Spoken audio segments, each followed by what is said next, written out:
आज मैं बना रही हूँ तिल और मुरमुरे के लड्डू। कुछ टिप्स और ट्रिक्स बताऊंगी जिससे कि पहली बार में ही ये लड्डू बहुत अच्छे बनेंगे, टूटेंगे नहीं और बिल्कुल भी हार्ड नहीं होगा, लेकिन क्रिस्पी होगा। तो चलिए आइए इसे बनाना शुरू करते हैं। तिल के लड्डू बनाने के लिए सबसे पहले तिल को साफ़ करेंगे। वैसे तो आजकल के जो तिल मार्केट में मिलते हैं, दुकानदार उसे ऑलरेडी पहले से साफ़ करवाते हैं, पैकेट बनाते हैं, उसके बाद सेल करते हैं। लेकिन फिर भी उसमें थोड़े बहुत बालू कंकड़ रह जाते हैं, जिसे निकालना बहुत ज़रूरी है। अदरवाइज़ लड्डू अच्छे बनने के बावजूद भी सारे वेस्ट हो जाएंगे। तो यहाँ पर मैंने एक पतीले में वाइट तिल डाला है और उसे अच्छी तरह से धोकर इस तरह से पहले ऊपर ऊपर वाला तिल निकाल कर छन्नी में रखेंगे और उसके बाद में जो तिल वाला पानी है उसके दूसरे पतीले में इस तरह से हल्का हिलाते हुए उसका पानी निकालते जाएंगे। जो भी बालू कंकड़ होंगे वो नीचे जाकर बैठ जाएंगे।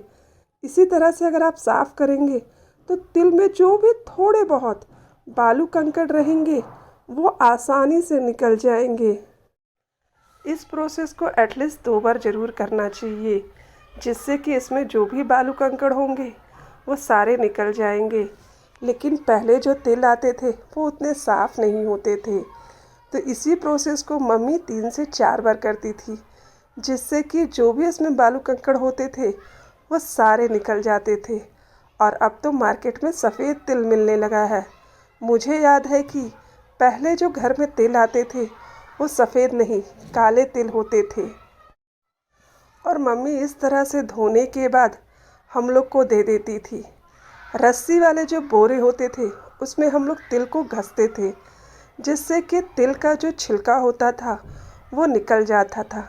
लेकिन सारे तिल के छिलके नहीं निकलते थे, तो जो लड्डू होती थे वो ब्लैक और वाइट दोनों मिलाकर बनते थे। कहने का मतलब है कि अब तो सफ़ेद तिल आने लगे हैं तो सफ़ेद लड्डू बनने लगे हैं, लेकिन पहले के जो लड्डू के कलर होते थे वो ब्लैक एंड वाइट होता था।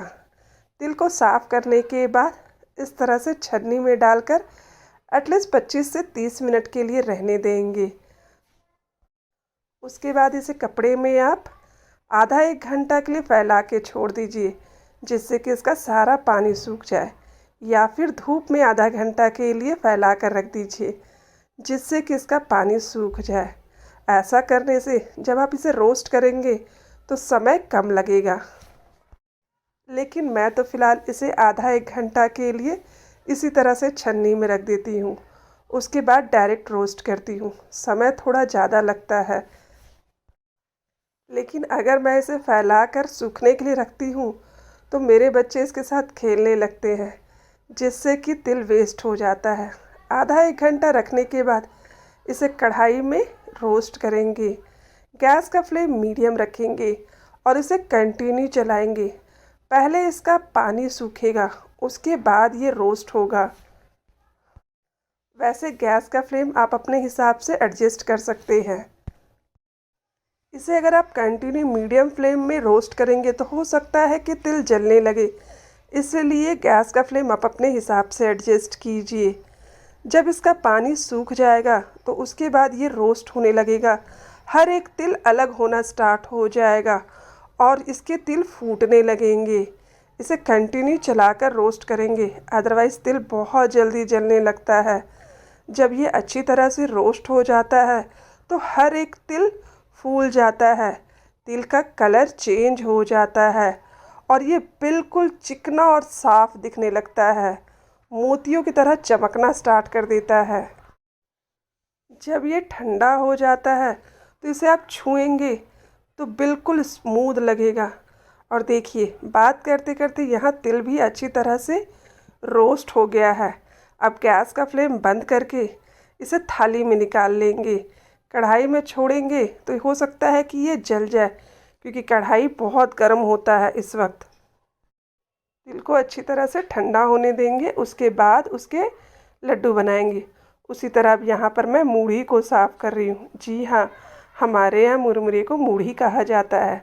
मूढ़ी को छन्नी में डालेंगे और उसे छान लेंगे ताकि उसमें जो भी पाउडर हो उसका निकल जाए, और जो काले और जले हुए मूढ़ी होते हैं उसे निकाल लेंगे।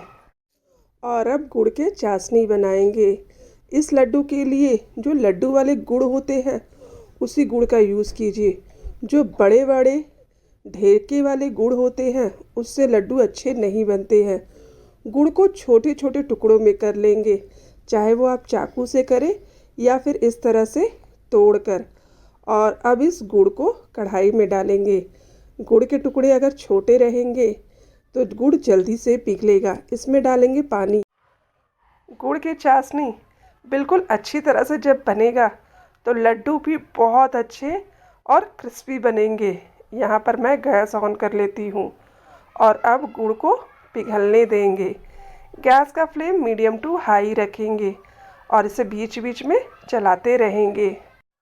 और ये गुड़ अच्छी तरह से पिघल गया है और अब इसे मीडियम टू हाई फ्लेम में तब तक मैं पकाऊंगी जब तक कि मुझे चाशनी के लड्डू बनाने की कंसिस्टेंसी नहीं मिल जाती है।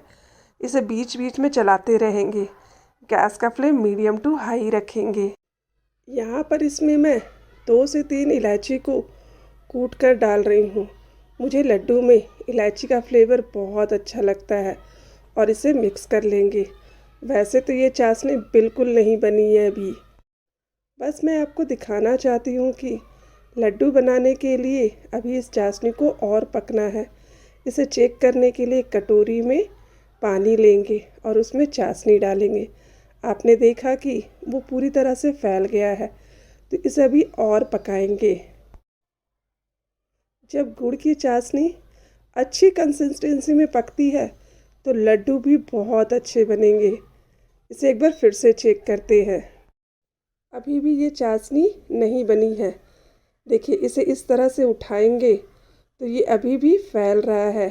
ये पूरी तरह से नहीं पकड़ा रहा है। इसके आधे पार्ट तो इसी तरह से फिसल के निकल जा रहे हैं। तो अभी इस चाशनी को और पकाना है। गुड़ की चाशनी पकाते पकाते जब इस तरह के बबल्स आने लगे तब समझ जाइए गुड़ की चाशनी बन गई है। गैस का फ्लेम मैंने यहाँ पर कम कर दिया है। अब इसे डालेंगे तो देखिए ये एक जगह इकट्ठा हो जा रहा है, टाइट नहीं है। और इसे जब आप अपने हाथों से उठाएंगे ये पूरी तरह से हाथों से उड़ जाएगा और इस तरह से करते हुए एक बॉल का शेप ले लेगा। लेकिन ये पूरी तरह से टाइट भी नहीं है और हाथों में चिपक भी नहीं रहा है। इसका मतलब है कि गुड़ की चाशनी अब बिल्कुल परफेक्ट कंसिस्टेंसी में आ गई है। इससे ज़्यादा पकाएंगे तो लड्डू हार्ड हो जाएंगे और इससे कम पकेंगे तो लड्डू बनाने के बाद टूट जाएंगे। अब यहाँ पर मैं इसमें 2 टेबल स्पून घी डाल रही हूँ और इसे अच्छी तरह से मिक्स कर लेंगे। पहले यहाँ मैं मूढ़ी के लड्डू बना रही हूँ। इसे तुरंत मूढ़ी वाले बाउल में डालेंगे और मिक्स कर लेंगे। अगर 1 से 2 लोग रहेंगे तो लड्डू बनाना आसान होता है, क्योंकि एक जन चाशनी डालते जाता है और दूसरे जन इसे मिक्स करते जाते हैं। इस प्रोसेस को जल्दी जल्दी करना होता है, अदरवाइज़ चाशनी जब सूख जाएंगे तो इसके लड्डू अच्छी तरह से नहीं बनेंगे। वैसे मूढ़ी के लड्डू बनाने के लिए बहुत ज़्यादा चाशनी की आवश्यकता नहीं होती है। इसमें चाशनी उतना ही डालना है जिससे कि मूढ़ी के लड्डू अच्छी तरह से बाइंड हो सके। इसलिए इसमें थोड़ा थोड़ा चाशनी डालेंगे और मिक्स करते जाएंगे। जब मम्मी बनाती थी ना तो बनाते बनाते ही तो हम लोग ऐसे ही खा जाते थे। मम्मी बहुत गुस्सा करती थी। मकर संक्रांति में जब बनाती थी तो हर बार बोलती थी, रुक जाओ रुक जाओ, पंडित जी के लिए निकालने दो, उसके बाद खाना। मम्मी पंडित जी के लिए पहले निकाल लेती थी, उसके बाद हम लोग को लड्डू खाने के लिए देती थी।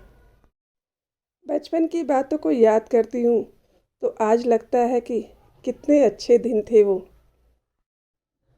किसी चीज़ का कोई टेंशन नहीं, बस खाओ पियो और मौज करो।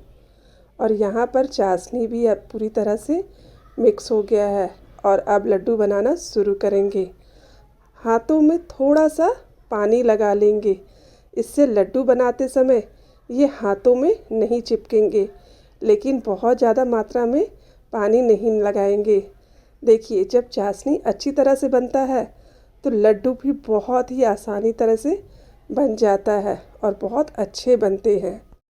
इस लड्डू को बनाते वक्त इस बात का ध्यान रखिए कि अगर बारिश हुआ है या फिर बारिश वाला बिल्कुल मौसम है तो इस लड्डू को मत बनाइए, क्योंकि अगर आप बांध कर इस लड्डू को रखेंगे तो उसके बाद ये टूटने लगेंगे। लड्डू अच्छी तरह से बाइंड तो हो जाएगा, लेकिन थोड़ी देर बाद ये बिखर जाएंगे।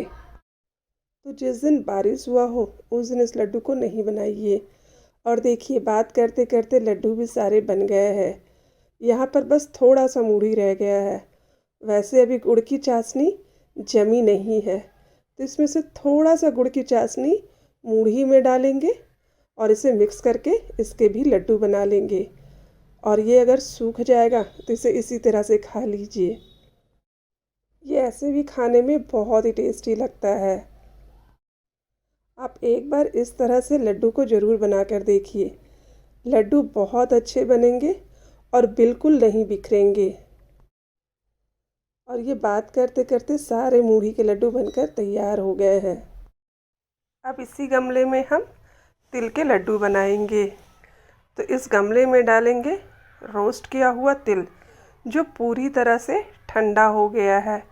लेकिन यहाँ पर गुड़ की चाशनी थोड़ी जम गई है, तो यहाँ पर मैं गैस ऑन कर रही हूँ। इस बात का ध्यान रखूँगी कि इसे बहुत ज़्यादा देर तक नहीं पकाना है, अदरवाइज़ लड्डू बहुत हार्ड हो जाएंगे। इसे बस इतना गर्म करना है कि गुड़ की चाशनी अच्छी तरह से पिघल जाए। तिल के लड्डू बनाते समय अगर गुड़ की चाशनी बहुत ज़्यादा पक जाए तो लड्डू बहुत हार्ड हो जाता है। किसी को अगर फेंक के मारेंगे ना तो उसका सर फूट जाएगा। और ये चाशनी अच्छी तरह से अब पिघल गया है। अब गैस का फ्लेम बंद कर देंगे और इस चाशनी को तिल में डालेंगे और इसे मिक्स करते जाएंगे।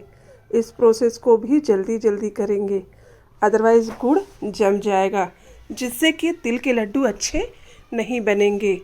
इसलिए मैंने कहा ना कि अगर एक के बजाय 2 लोग रहेंगे तो इस तरह के लड्डू को बनाना आसान होता है। वैसे तिल के लड्डू बनाने के लिए मूढ़ी के कंपेयर में चाशनी ज़्यादा लगता है। और यहाँ पर तिल में भी चाशनी अच्छी तरह से मिक्स हो गया है। और अब इसके लड्डू बनाएंगे। हाथों में थोड़ा सा पानी लगाएंगे, जिससे कि ये नहीं चिपकेगा। देखिए, जब चाशनी अच्छी तरह से बनता है तो लड्डू भी बहुत ही आसानी से बन जाता है। इसे बहुत ज़्यादा प्रेस करने की भी आवश्यकता नहीं है। और इसी तरह से बाकी लड्डू भी बना लेंगे। और सारे लड्डू बनाते बनाते लास्ट में इतने तिल बच गए हैं जिसका गुड़ सूख गया है। तो गैस को ऑन करेंगे और गैस का फ्लेम बिल्कुल लो रखेंगे। गमले को इसके ऊपर रखेंगे और इसे स्पैचुला के हेल्प से इस तरह से करेंगे, जिससे कि गुड़ पिघलेगा और तिल फिर से एक बार अच्छी तरह से मिक्स हो जाएगा। अगर चाशनी डालने की आवश्यकता हुई तो थोड़ा सा चाशनी डालकर इसे मिक्स कर लेंगे और इस बचे हुए तिल से भी लड्डू बना लेंगे। और यहाँ पर मुरमुरे यानी कि मूढ़ी और तिल के लड्डू बनकर तैयार है। ये बहुत अच्छी तरह से बना है और इसे अच्छी तरह से ठंडा करके एयर टाइट कंटेनर में डालकर आप स्टोर करके रख सकते हैं। बच्चे हो या बड़े, हर किसी को बहुत पसंद आता है। आप देख सकते हैं कि ये लड्डू कितनी अच्छी तरह से बना है। ये अभी पूरी तरह से ठंडा नहीं हुआ है। मूढ़ी के लड्डू तो फिर भी ठंडे हो गए हैं, लेकिन तिल के लड्डू अभी तक पूरी तरह से ठंडा नहीं हुआ है। बनाने का मेथड अगर आपको पसंद आए तो रेसिपी को लाइक करें, अपने फैमिली और फ्रेंड्स के साथ शेयर करें। मेरे चैनल को सब्सक्राइब करना ना भूलें। तो चलिए हम फिर से मिलते हैं एक नई रेसिपी के साथ। तब तक good bye and take care.